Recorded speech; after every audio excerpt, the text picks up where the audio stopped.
Hi dear friends, my name is T. Baswanappa. I am an English language teacher, trainer and a phonetician traveling all across South India, teaching, training international English. English ಕಲಿಯೋದ್ರ ಬಗ್ಗೆ ನೀವು ಈ ಮೀಡಿಯಾದಲ್ಲಿ ads ನೋಡಿರ್ಬೋದು, specially AI based video apps. ಈ ads ಇಂದ motivate ಆಗಿ ನೀವು ಕೂಡ ಆ್ಯಪ್ಸನ್ನು ಡೌನ್ಲೋಡ್ ಮಾಡಿಕೊಂಡು ಇಂಗ್ಲೀಷ್ ಕಲಿತಾ ಇರ್ಬೋದು. ಆದರೆ ಎಷ್ಟು ಕಲ್ತಿದ್ದೀರಿ, ಎಷ್ಟು ಪ್ರಾಕ್ಟಿಕಾಲಿಟಿ ಇದೆ ಅನ್ನೋದನ್ನು you cannot identify. I'd like to share one experience with this app-based learning English. ಅಂತ ಒಂದು ಆ್ಯಪನ್ನು ನಾನು ಡೌನ್ಲೋಡ್ ಮಾಡ್ಕೊಂಡೆ, ಫ್ರೀ ಅಂತ ಇತ್ತು. ನನ್ನ ಡಿಜಿಟಲ್ ಪೇಮೆಂಟಲ್ಲಿ ಪಿನ್ ಎಂಟ್ರಿ ಮಾಡಿ ₹5 ಹಾಕಿದೆ.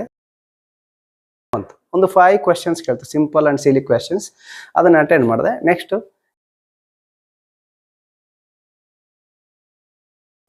ನನ್ಗೆ ಗೊತ್ತಾಯಿತು, ಓಹೋ ಇದೆಲ್ಲ ಚೀಟಿಂಗ್, ಇದರಿಂದ ನಾವೇನು ಇಂಗ್ಲೀಷ್ ಕಲಿಯೋದಿಲ್ಲ, ಇಟ್ಸ್ ಆಲ್ ಫೇಕ್ ಅಂತ ಏನು ಮಾಡಿದೆ, ಆ ಆ್ಯಪನ್ನು ಡಿಲೀಟ್ ಮಾಡಿದೆ. ಡಿಲೀಟ್ ಮಾಡಿದ ಕೂಡಲೇ ಲಾಟ್ ಆಫ್ ಕಾಲ್ಸ್ ಬಂದು ಆ್ಯಪ್ ಕಂಪ್ನಿಯಿಂದ. ನನಗೆ ಗೊತ್ತಾಯ್ತು ಇದೇ ಕಂಪ್ನಿದು ಕಾಲ್ಸ್ ಅಂತೇಳಿ ಬ್ಲಾಕ್ ಮಾಡಿದೆ. ಸೊ ಅಲ್ಲಿಗೆ ಎಂಡ್ ಆಯಿತು, ಈ ಸುದ್ದಿ ಬ್ಯಾಡ್ ಅಂತೇಳಿ ಸುಮ್ಮನಾದೆ. ಆದರೆ ನನ್ನ ಅಕೌಂಟಿಂದ ಅಮೌಂಟ್ ಕಟ್ ಆಯಿತು. So who should I complain, who should I contact?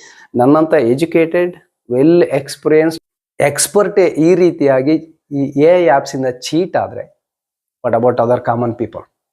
My friend mister Shekhar Arkasali, is also English language expert.